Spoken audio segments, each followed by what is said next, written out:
Well, hello. We are live from the Heartland, and so are you. Glad to have you here with us tonight. And tonight we're talking about the Bible is Kabbalist witchcraft. You got to work with me, hear what I'm saying. We're on YouTube. We got 2 strikes. We got to be very, very careful and be very, very careful. We will. And nice to see everyone tonight on YouTube. We're on all 3 channels. We're on Flee the Watchtower. We're on Evangelical, and we're on Unindoctrinate with Jeffrey Darty. We're also on Twitter. We are on Twitch. We're on Odyssey, and we're on our go-to channel of Rockfin.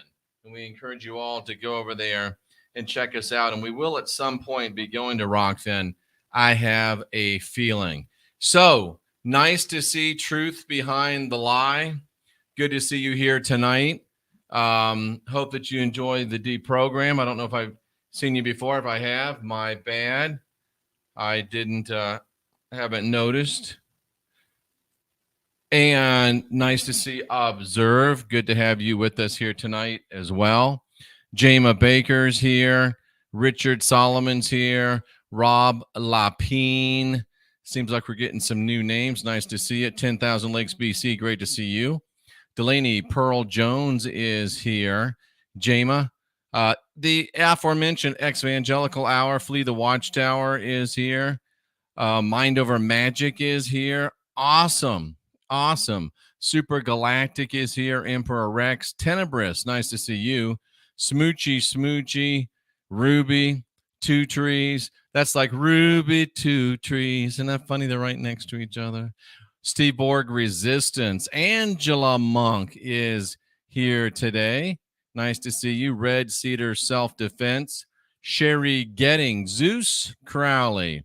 Rowdy Pagan. Colin Braniff. Tracy Dyer in the house. RP Brothers. Eddie Dude. Sassy Espiritu. I like it. Chick Pot Pie is here. Sandra Bien. Karen Mobilia, and also Jama. Jama is here as well. So nice to see all of you on the YouTube side. Over on the Rockfin side, let's see, we have not mentioned. Charles is here. Brandon's here. John Peters is here. He's going out with his fiance and granddaughter. Not his fiance, but his granddaughter and her fiance and his parents. Well, that'll be fun. Good morning, Pedro. Carmen Gibbs is here. Odin's daughter. Wow, nice to see you. Who else is here? Bonnie's the best. I got to look through the ones that double up. And we like that. Dharma Queen, nice to see you. Bobby G, nice to see you. David McDonald. Barbara Black. So we got a full house tonight, and we're glad to see it. And we've got Carol's here, Beck from Oz, Gia, lots of people, Karen Steele that we haven't seen for a while, lots of new faces. It's always good to see you here. Tonight, I hope you're ready for some unindoctrination, because ready or not, here it comes, wall to wall, treetop tall, coast to coast, border to border, and we don't hold back. We let you have it. I try to be kinder. I try to be gentler. Sometimes it works. Sometimes it does not. But hey, we're going to do our best. We're trying to love you up, and loving you involves telling you the truth. Beck from Oz, nice to see you as well. So let's jump right in and let's get this party started, all right? Even though I saw that lady one time in Philly, and I said hi to her, and she rolled her window up on me, so I don't like her or her song. But anyway, what can you say? In fact, that was the theme song for my 3rd wedding for a marriage that lasted like less than 20 days. So you know what I got to say about that? Kabbalist witchcraft. That's what the Bible is. Jeff, are you crazy? Nope. Is that Charles Manson? It is. Is that Anton LaVey? Yes, and his little snake. Joyce Marie's with us. All right.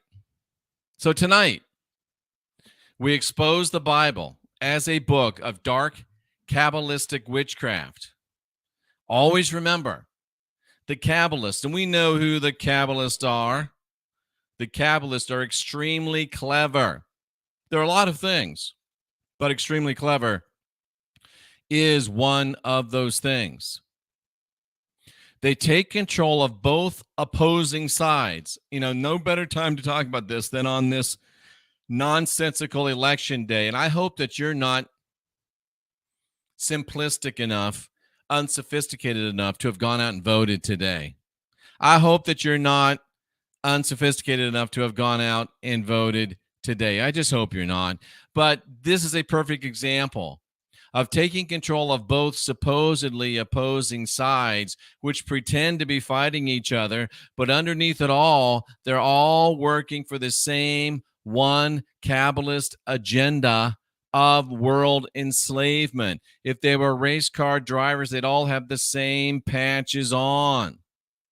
And the Kabbalist enemy, this two-pronged enemy, uses the Bible to rule the world.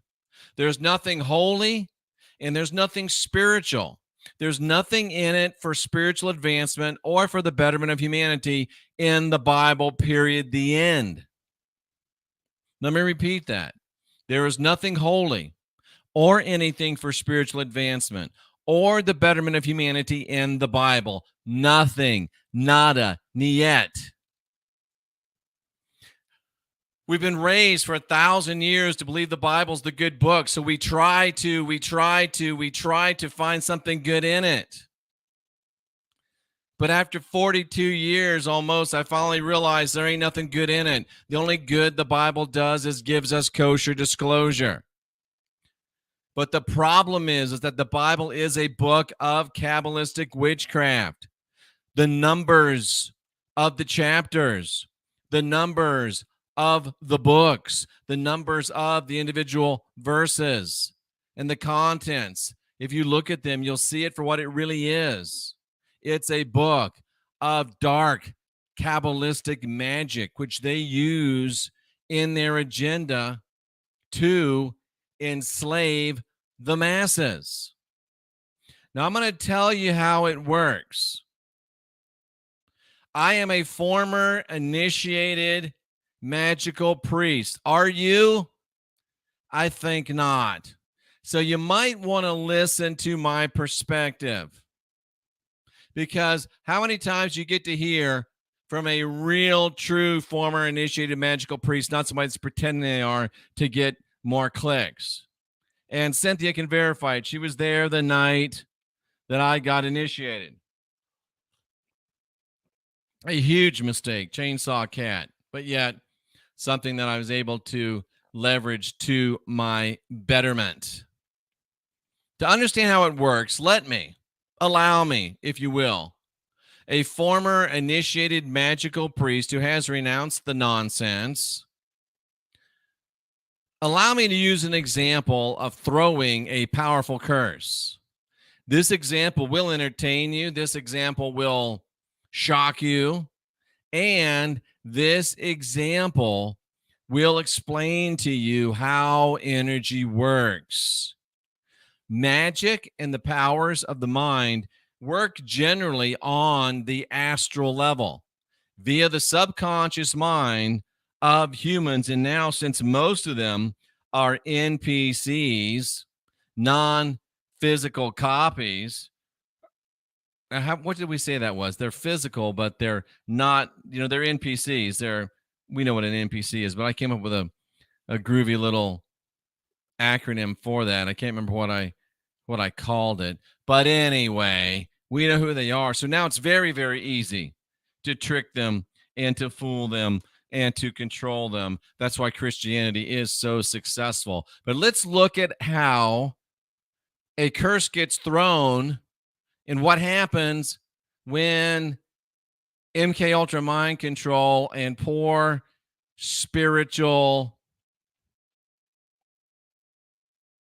what's the right word? Poor spiritual hygiene is used. All right. The 1969 Charles Manson murders.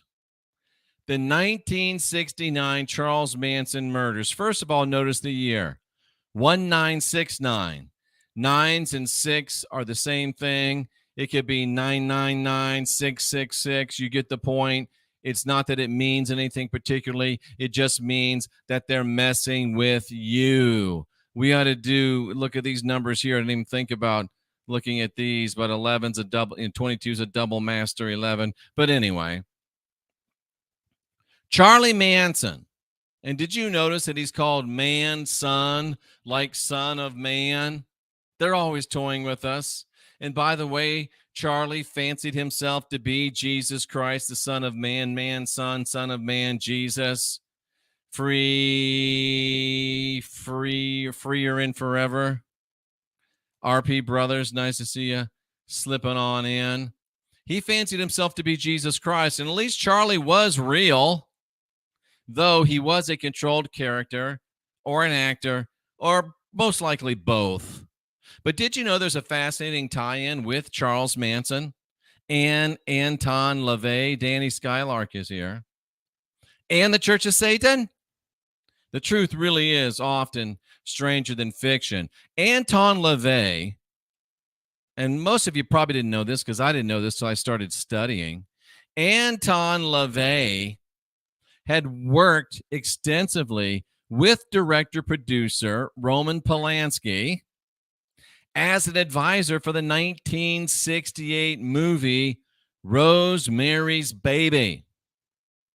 Wow. Things started going bad between LaVey and Polanski when LaVey was not given the part in the film playing the devil as he expected to be cast, and as he felt promised that he was to be cast. LaVey was insulted. LaVey was shunned by colleagues of Polanski who were working on the film. And as a result, LaVey became very angry, and he eventually used satanic ritual to throw a curse at Roman Polanski. Step one, phase one. Kate Batiste Jones, mind is blown. Nice to see Brandon. Now, Manson family member Susan Atkins worked for Anton LaVey in San Francisco, doing a live nude act where she emerged from a coffin. Now, I'm not generally against live nude acts, and I'm not generally against live nude acts that a girl emerges from a coffin. It could be hot. I don't know. I wasn't there. Didn't see it. But she was also seriously strung out on hard drugs such as LSD. And she proved to be an extremely unreliable worker, and she would not show up for work, making things difficult for others in the show. Because if you're supposed to have a nude chick, and she looked kind of hot, if you're supposed to have a hot nude chick coming out of a coffin, and no hot nude chick comes out of a coffin, you got a problem. You got a problem. An angry Anton LaVey canned her. He might have caned her too, but he canned her for sure. And at least partially as a result of this generalized trait of the hippie lifestyle, LaVey also hated the hippie movement. So much so that Anton LaVey reportedly threw a curse against the hippie movement too. So here we have both example and cautionary tale of how sloppy and reactive spell work can spin out of control if it's not thoroughly directed. Actually, I have concluded that the spell work was carefully directed by MK Ultra type mind control and with predictable results. Like attracts like in everything, but especially in magic. LaVey was angry at Polanski. LaVey was angry at the hippie movement in general. He was happy at Susan Atkins, unhappy with Susan Atkins in particular. Rosemary's Baby, you know that movie, was all in the mix. And all of this energy converged and rebounded in the summer of 1969 in Hollywood. And it was a really big show. And Cousins, it could have been a lot bigger show, let me just tell you. Now, I've lived a really, really crazy life, and I've talked to a lot of people. And if I sit back and think about it, I almost don't believe me, but I was there. I spent several hours talking with Larry Geller. He's the guy right here. He was Elvis's hairstylist, de facto spiritual advisor. And you can tell by Larry's body language that he probably was a big fan of the king, if you know what I mean. If you know what I mean. Thank you, Kate. But I know for certain, because he told me, that Larry Geller, again, the de facto hairdresser, he was the hairdresser and the de facto spiritual advisor to Elvis Presley, was a frequent guest at the Polanski house. And he missed the Manson event by mere hours. Now, I haven't confirmed this with Larry, but I would bet, as my dad used to say, dollars to donut holes, that if Geller was there on a regular basis and he was Elvis's de facto spiritual advisor, which he was, I know without a doubt, I'll bet you dollars to donut holes that Elvis Presley himself had been there at the Polanski house with Geller on more than one occasion. And I would bet that there was some type of spiritual element to at least some of these meetings at the Polanski residence. Now, something inside of me, and I got to get the rods out there in my travel bag. Something tells me, my blink tells me, that Elvis could have been there. Something tells me that Elvis was very close to being there that night. As big as a story that as it was, can you imagine if Elvis had been there that night? And if Elvis had been killed, quote unquote, and got blood all over his blue suede shoes, I really wonder if Elvis was supposed to be at that meeting. And by the way, the spectacular 1968 Elvis Comeback Special came out less than 60 days after the Manson event. Wow. Boy, I'm telling you, it could have been a much, much bigger show. And Elvis is about 6'1". So Larry, he's at least 6'3", right? Elvis a little bit behind him, but Larry is a big guy. Tall guy. Very, very interesting. Wow, what a story. We could go into that for a while. Now, here's Atkins. Not super hot, but you know, imagine her naked coming out of a coffin, right?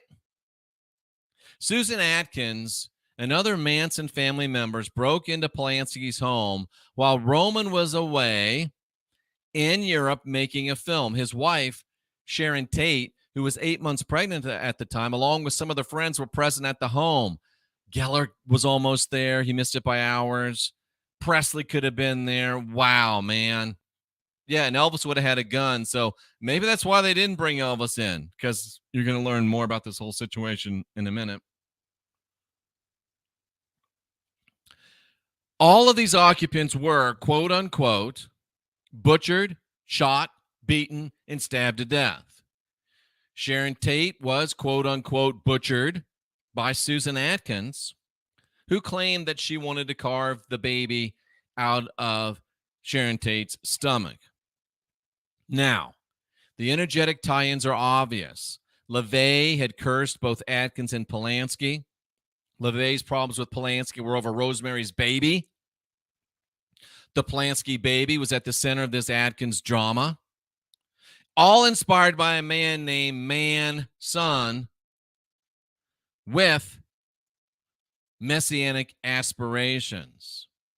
Now, I say all this to show you how easily energy from powerful workings can spin out of human control, and they often take the path of least resistance and opportunity unless properly and thoroughly directed via good energetic hygiene. The hippies lost popularity as the public began to associate them with this sort of thing, and they faded from history. The point of this is how all of the energetic connections were established. Very, very, very weird, huh? Very, very, very weird. And guess what? None of it was real. I did several weeks of programming on this in the past. And if you go on jeffreydarty.com and click through those backlog of videos, we're going to be updating jeffreydarty.com. You can find the shows that I did, the deprograms I did about the Manson event. And none of it was real. It was a Kabbalistic Hollywood production. Nobody was killed. Nobody was murdered. It was a hoax. In fact, it was probably the first great hoax event. These are supposedly the same picture. Look how doctored up this picture is. She's smiling. This is Sharon Tate.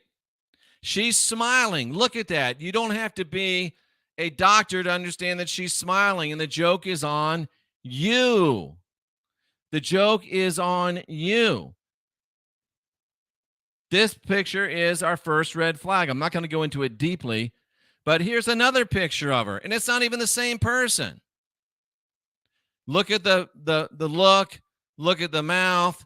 The boobs are, this lady obviously has much bigger boobs. The wounds don't match up. This can't be Sharon Tate. This lady's not even pregnant. And look at her positioning. It's different. How many different positions does a dead corpse take? How many times does a dead corpse change positions? Here's one position of the dead corpse. Here's another position of the dead corpse. Which way was the dead corpse really supposed to be? This dead corpse is almost on its back. But you know, you can't lie in that one position for but so long. So she changed her position up a little bit, made her feel a little bit better. Let's throw a towel over her or a robe or something to make it look a little different. She's been moved.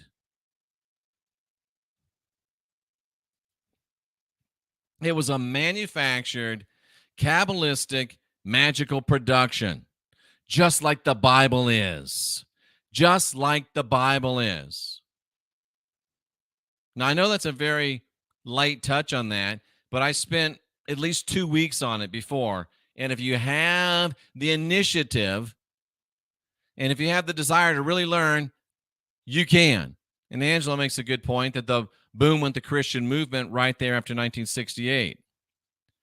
And you'll remember after the 9/11 incident, how we were shown that you can fold $20 bills in a certain way to reveal the Twin Towers in flames.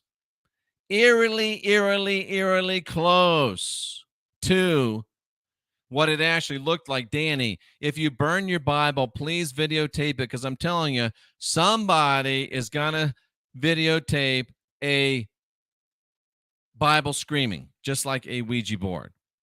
And did you know that the $20 bill is the most common U.S. currency, ergo it packs the most energetic punch? Shortly thereafter, 9/11, the $20 bills were rapidly replaced with a new version, and the old bills disappeared uber quickly. The excuse given was that they could be easily counterfeited.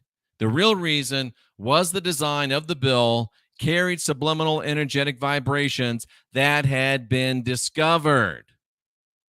Now, the vibrations of the number 11 tie in with the vibrations of the number 9. The Twin Towers were also in the shape of the number 11. Astral energy seeks the path of least resistance, and like attracts like.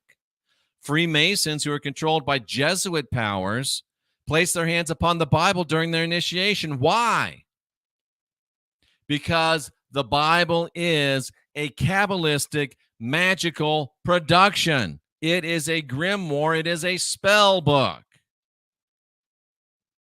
Given every page of the Bible has Kabbalistic words on it, given the fact that the Nazarene and nearly all of the characters are Jewish, and given the proclamation of the chosen people, they are held in the highest esteem and exalted in the Bible.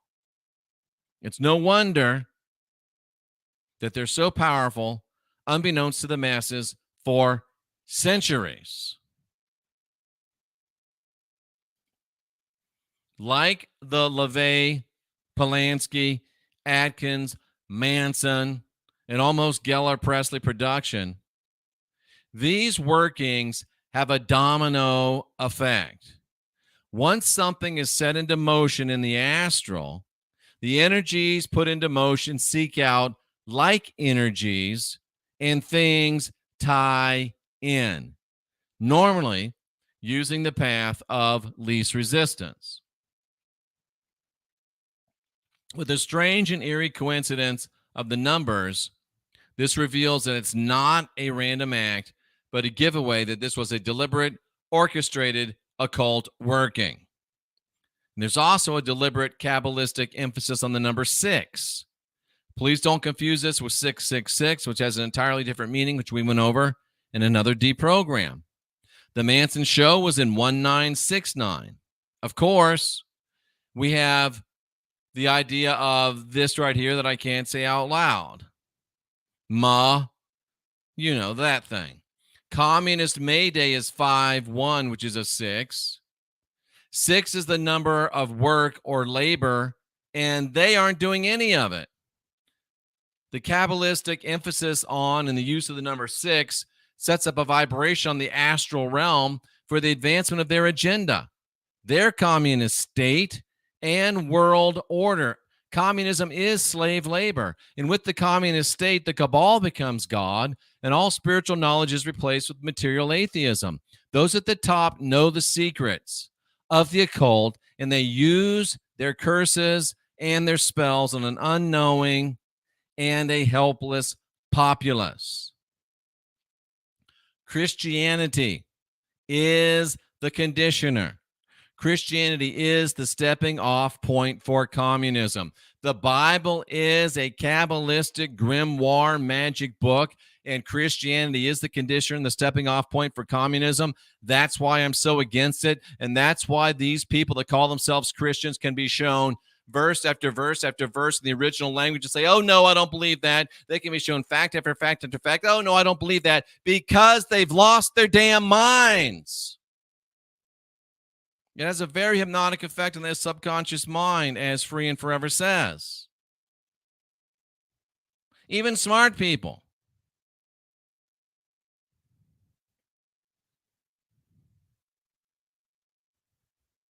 Most Christians don't have the intelligence or the strength of character to delve into the occult.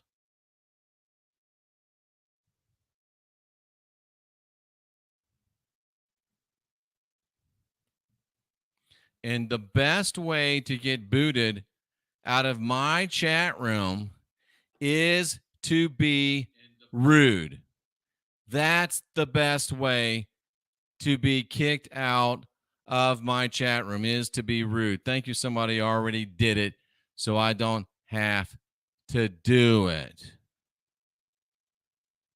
Don't be rude. Or you won't be rude very long. That's interesting. Sherry says that Manson looks like a young George W. Bush with long hair and a beard. They have the exact same voice. That's interesting. That's interesting. I love stuff like that. Love stuff like that. They also use their cabal-authored scriptures to curse and frighten people away from understanding the occult, away from understanding the esoteric. One cannot be afraid. The cabal and their alien cohorts have used fear as a tool for control for centuries. In communist countries, the populace lives in a constant state of terror, just like they do in Christianity. This is also in league with the Bible, as is everything else regarding cabal communism. The Bible is nothing more than a book of Kabbalistic dark witchcraft, hence the numbers, the numerology, and how the Bible is continuously pushed on the populace. It's in every home, it's in every hotel room, it's in every bookstore. And it sets up the harmonics for continued and unending spell work on the populace. Everyone's familiar with it, and everyone knows what it claims to be. And we're all under its effect until we're not. Until we're not. Until we're not. Now, if you've made me stop my deprogram twice, then you are about to get blocked from the channel. Just FYI. Just FYI. The Bible is very, very dangerous. The Bible is very, very deadly. That's why I'm so against it. Now, to really expose the truth, in regards the Bible, one must be knowledgeable concerning the occult and or the esoteric. One has to gain knowledge and understanding of astrology, numerology, tarot, alchemy, and so forth. This is why there's dire threats and warnings throughout the Bible that work to frighten followers away from this knowledge. Because if you get the knowledge, you understand what's being done to you. But if you don't get the knowledge, then you continue to accept what's being done to you. This is why those threats are there. I also want to add here that there have been curses placed to prevent average people who don't have enough knowledge from advancing in the occult disciplines. And there's been curses placed on even smart people. I mean, all I can think of it is the curse of stupidity. It's called Stockholm Syndrome. Thank you, Vampire.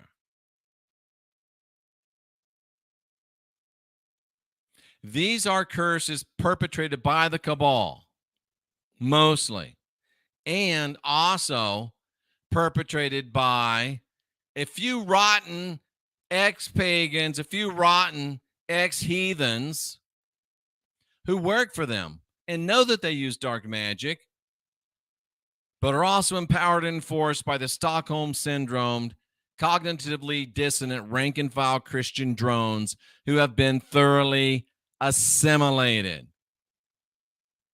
The Bible and its fictitious Jewish characters that were invented and corrupted from pagan spiritual concepts that preceded Christianity from hundreds to thousands of years act as a subliminal tie-in, and weak pagans, weak heathens are drawn in by the stolen imagery. It's almost like they want to be fooled. And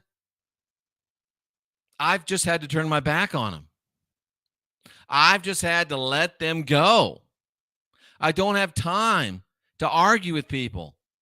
If you can't see that Jesus was Jewish and that Christianity is Jewish, I don't have any more time for you. You just don't get it, and you're not going to get it. I've moved on. I've moved on. Here's an example. The number 7, which has to do with the main chakras of the human, is found in the Bible 735 times. Again, the Kabbalistic preoccupation with the number 6, because 735 reduces to 6. And this creates a subliminal tie into the human chakras. Since the majority of spiritually minded humans are Christians, then add in the silly New Agers, they're totally ignorant of it. So it sets the working so that they can steal the energy of worshipers. I'm going to say something to you tonight that some people don't get, but now maybe you will. You are better off atheist than Christian. You are better off atheist than New Age. Because as a Christian, you are tied in to this Kabbalistic energy and you are controlled by it. Atheists are not. This is why the number 7 is so frequently used in the Bible. The fictitious Jewish character of Solomon symbolizes, it has 7 letters. Solomon had unimaginable vast wealth and supposedly wisdom. The Temple of Solomon symbolizes the Jewish people as a whole, and they are using Christians to rebuild, quote unquote, their temple, quote unquote. This is serious business, folks. Serious business. That's why I do what I do. That's why I say what I say. And the only chance you really have if you're Christian is to get focused life force energy. Go to jeffreydarty.com, hit the FLFE button, get a 30-day trial, get in a high conscious environment, and maybe it'll snap you out of that nonsense that you're in. Maybe it will. It might be your last hope. Get some focused life force energy. It sends a high conscious environment to your home, to your phone. It also is the best 5G mitigation out there. That might be your last chance. And it's free for 30 days. You don't have to list a credit card. Now, in addition to all this, Jehovah was stolen from Jove, another name for Jupiter. Jupiter in astrology is the benevolent planet that brings good fortune and abundance. It's connected with millionaires. This sets another very powerful subliminal tie-in for the Kabbalists to reap the energy and the wealth of pagans and heathens. The ones that bend over for them are called Gentiles. Channeling it into creating material abundance for themselves. The number of those who have incredible wealth is disproportionately high. And for those listening on the Flee the Watchtower channel, think about the wealth of the Jehovah's Witness organization. It's a highly Kabbalistic Illuminati organization. The number 8 has to do with abundance. YHWH or VH in Hebraic numerology equals 26, which reduces to 8. Combined with the number 7, it equals 15, which brings us back to 6 again. The number 6 is used by the Cabal anytime they want to influence something like, say, 6 million. If one is on alert and pays attention, you'll notice the controlled media using the number 6 quite often, especially in relation to world events. The number 6 also has to do with Gentile slave labor, because in 6 days, all the work gets done. And you know they aren't doing any of it. You are. And Two Trees made the great point, too, that if you are trying to get your head straight, nanosoma and focused life force energy, probably your last shot. Go to jeffreydarty.com, click on the nanosoma button. In combination with focused life force energy and in combination with these deep programs, it just might be enough to snap you out of your unsophistication. It just might. Thank you for that reminder, Two Trees. It just might. In addition, they assume the position of God. Remember Elohim. It looks like we discovered last night that the Elohim are nothing but rulers of the cabal, dictating, ordering us about for centuries.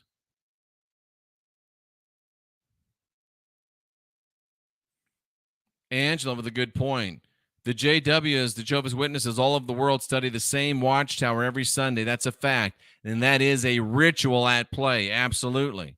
The Kabbalists have always placed themselves in charge over Gentiles, Gentile rulers, and prominent Gentile people. One of the most noted subliminals for taking control of prominent Gentiles is the book of Esther. The Kabbalists are known to marry into prominent Gentile families, especially Gentile people who have a lot of influence, and from there they work to take control of that influence. Jesus Christ is a fictitious Kabbalist character, invented and corrupted from a powerful spiritual concept.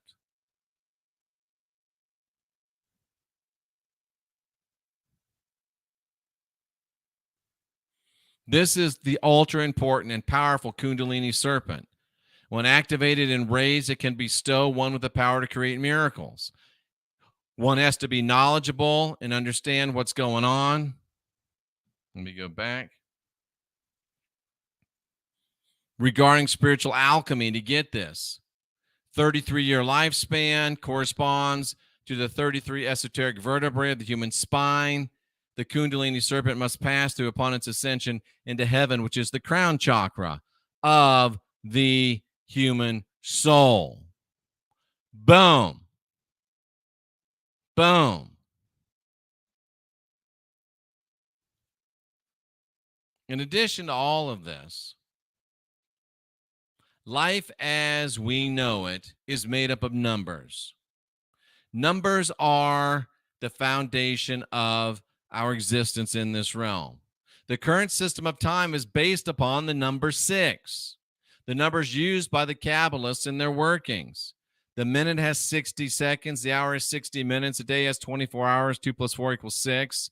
All of this is a powerful subliminal channel to energies and to channel energies. The Bible's made up of how many books? 66. And to know this, one must be knowledgeable regarding witchcraft. Witchcraft uses the energies of the planets, the moon, etc., to tie in energies that are favorable and in harmony with the working, giving it more power. This is very prevalent in pagan religions, usually for positive purposes, and with dark magic used for purposes of justice. The Kabbalists took this knowledge, forcibly removing it from our people, and replaced it with the false programs of Christianity and Islam. During the Middle Ages, after pagan libraries were burnt and destroyed, it was the Kabbalists who translated the remaining spiritual texts into the languages of Europe. Through this, ancient spiritual knowledge and concepts were replaced with corruption and lies. Wow. This is amazing stuff, folks. And whenever the Kabbalists want to start a war, as they're trying to do right now, they use the powers of the Bible, the numbers of the verses and the words in those scriptures. A major example, as mentioned in part 1 of this talk, is the 9/11 attacks. Another tragic example is the bombing of Dresden. This was carried out on the Christian holiday of Ash Wednesday, using the channeled energies of believers, and reduced Dresden to ashes. Christians today, during Ash Wednesday, place ashes over their third eye and are symbolically blotting out their intuition and their psychic sight. Wow. Christianity and Islam are nothing more than programs to remove all spirituality from the populace. Activated spirituality creates awareness, Few people are spiritually open enough to see the souls of others. This power comes from the third eye. The Kabbalists have alien souls. And when the people like us can't see it, we become unknowing victims. The Jews have dominated us for centuries. And here's a guy named Jim Mills, who I'm going to open the phone lines. You have a right to make one comment, but you don't have a right to keep making comments. Curious, if you get religion, where do you go? You go back to where you were before there was any religion, Jim. Do you really think that there was no morality before Christianity reared its head 2,000 years ago? Do you really think there was no decent people before your nonsense started? I get so sick and tired of you arrogant asshole Christians acting like you invented morality. Let me tell you something, Jim. There's been humans for at least 50,000 years with culture. And we were loving each other. We were serving each other. We were nice to each other. We were good to each other long before your stupid religion ever grew up. You've been around for 2,000 years at best. We've had religion and culture for 50,000 years. Take your Johnny-come-lately nonsense, bullshit religion and go somewhere else with it. We were moral and nice and great long before you got here. And in fact, you've torn us down since the day you arrived. When you showed up, pagans and heathens ruled the whole damn world, and we weren't killing each other over nonsense. And in less than 2,000 years, you destroyed Rome, and now we're barely hanging on in our own country. So take your greasy little Jesus and get the hell out of here. We've had enough.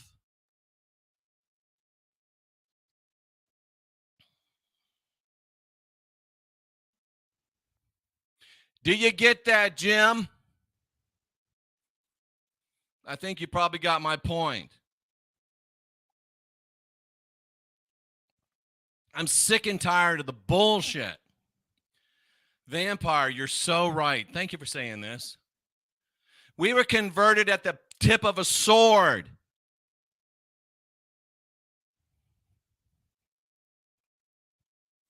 No more. You won't get any more conversions with your sword. Because you might take our lives, but you'll never again take our freedom, you sons of bitches. Because we've had enough. Like my beautiful wife says, they went and pissed off the people that just wanted to be left alone. We're tired of being dominated. And we're not going to stand for it any longer. I have to leave YouTube right now. I will put in the URL for our Rockfin feed because I have to lay down some truth that will get me thrown off of YouTube. You get me thrown off of YouTube. So I'm going to go ahead and go over to Rockfin, and we're going to open the phone lines and give these great scholars a chance to call in. But we can't stay here or we won't be here any longer. There's the URLs. So goodbye to you on the Evangelical Hour. We'll see you again real soon. Jim, if you want to stay, you got to be polite. Preach on your own channel, not mine. Goodbye to those of you on the Watchtower channel, Fleeing the Watchtower. We'll see you again real soon.